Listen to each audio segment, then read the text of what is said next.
Selamat datang, di hadapan saya ada Logitech Pro X UH Mouse Lightspeed 2. Dan hari ini saya akan membahas proses unboxing beserta sekilas tentang mouse itu sendiri dan fitur-fiturnya.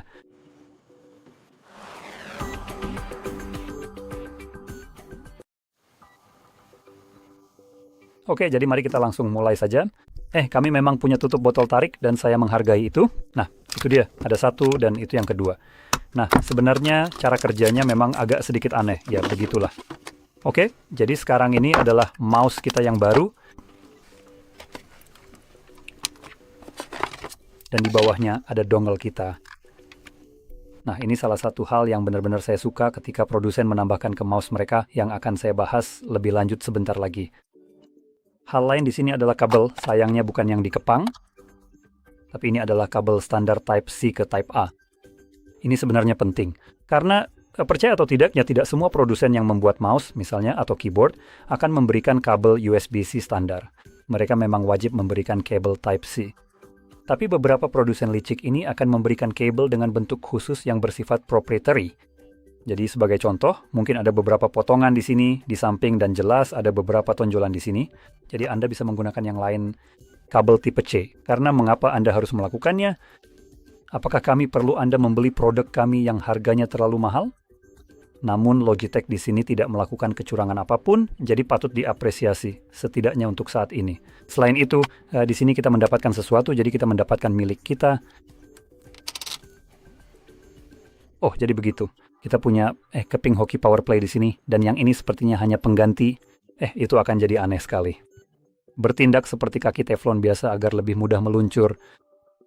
Sekarang di sini kita juga cukup mengejutkan mendapatkan bantalan grip kecil ini.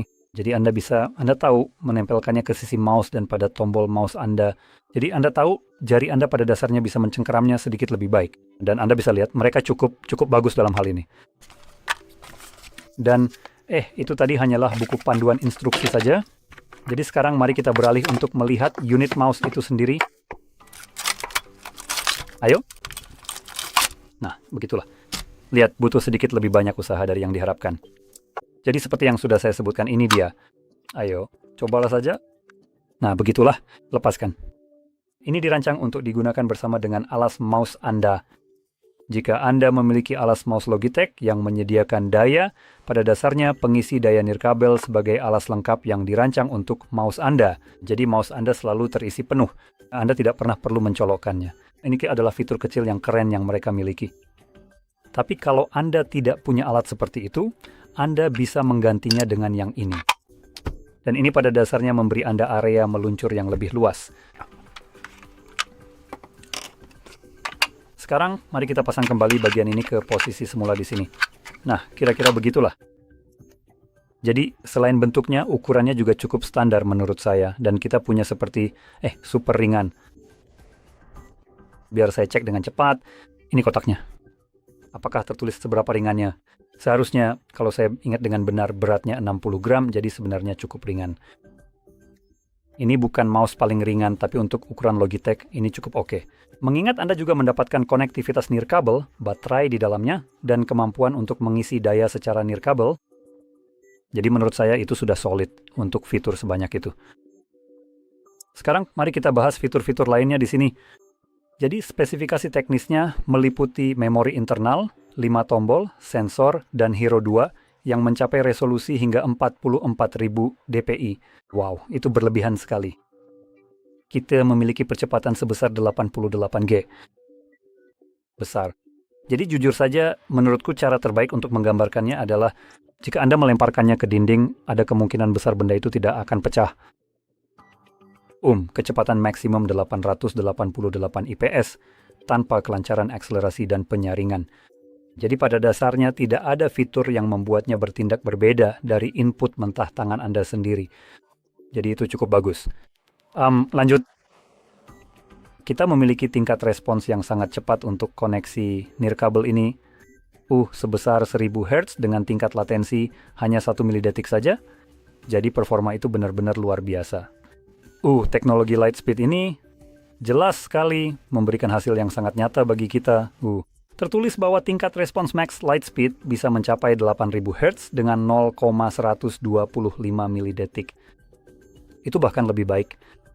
Daya tahan baterainya dinilai untuk 85 atau 95 jam gerakan terus-menerus, dan dimensinya adalah 125 mm x 63 mm x 40 mm dengan berat 60 gram. Dan ya, ini adalah mouse yang solid, setidaknya di atas kertas. Dan sejujurnya, saya pribadi memang suka mouse Logitech secara khusus. Menurut saya mereka cukup layak dan andal. Dan saya sendiri sudah menggunakannya mungkin selama 1 dekade sampai saat ini. Yang mana sebenarnya tidak akan dibandingkan dengan yang ini karena itu adalah mouse yang sangat tua dan murah. Itu adalah J305. Itu adalah mouse yang luar biasa untuk anggaran terbatas. Saya membelinya sekitar $25 atau semacamnya. Jadi itu benar-benar luar biasa. Dan kenyataannya setelah 1 dekade masih tetap awet, itu benar-benar luar biasa. Jadi huruf G-nya agak terhapus di sini, yang mungkin juga akan terjadi pada yang satu ini. Tapi selain itu, yang satu ini telah bekerja dengan sangat baik, dan secara keseluruhan ini juga merupakan mouse gaming yang hebat. Juga menggunakan light speed dengan tingkat respons yang sangat baik, dengan 14.000 dpi. Jadi ini sangat solid jika kamu benar-benar ingin sesuatu yang ramah di kantong. Tapi untuk gamer yang lebih hardcore, jelas yang satu ini mungkin sedikit lebih baik. Dalam hal berat, tidak ada perbandingan. Yang ini jauh lebih ringan. Dan distribusi berat di sini juga terasa cukup baik. Jadi ini pada dasarnya berada tepat di tengah, menurut saya. Jadi kamu tidak akan merasa bagian depan sedikit lebih berat, meskipun secara teknis lebih banyak komponen di bagian depan karena ada semua tombol, roda scroll, dan hal-hal lainnya. Jadi ya, dari segi berat, distribusinya solid, dan dari segi kenyamanan di sini, sejujurnya ini hanya mouse dengan bentuk normal. Saya juga tidak tahu bagaimana lagi mendeskripsikannya. Ini juga hampir bisa dianggap sebagai mouse ambidextrous. Kalau saja bukan karena tombol-tombol yang ada di sisi kanan di sini. Maaf, maksud saya di sisi kiri, untuk orang yang dominan tangan kanan. Jadi kalau ada versi untuk tangan kiri, jelas kita hanya perlu membalik posisi tombolnya. Dan selain itu tidak akan ada perbedaan sama sekali. Karena dari depan, ini hanya mouse yang simetris. Dan nggak ada tombol yang menonjol atau semacamnya.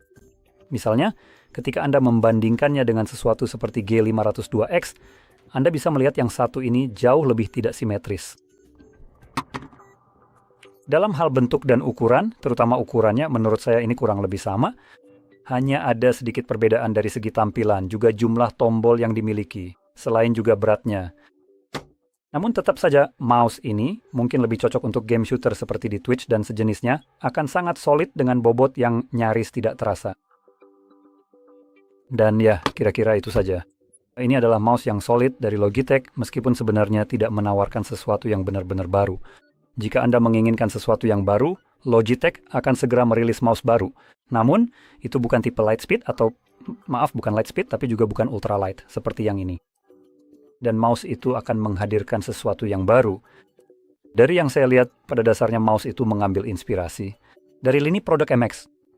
Dengan fitur haptic feedback yang diletakkan di bawah tombol-tombolnya, saya juga berharap mereka akan menggunakan jenis tombol yang sama seperti yang ada di mouse MX, karena tombol-tombol itu sangat senyap, saya sangat menyukainya, dan haptic feedback di sana juga terasa sangat baik. Benar-benar solid, jadi haptic feedback-nya ada di bawah tombol.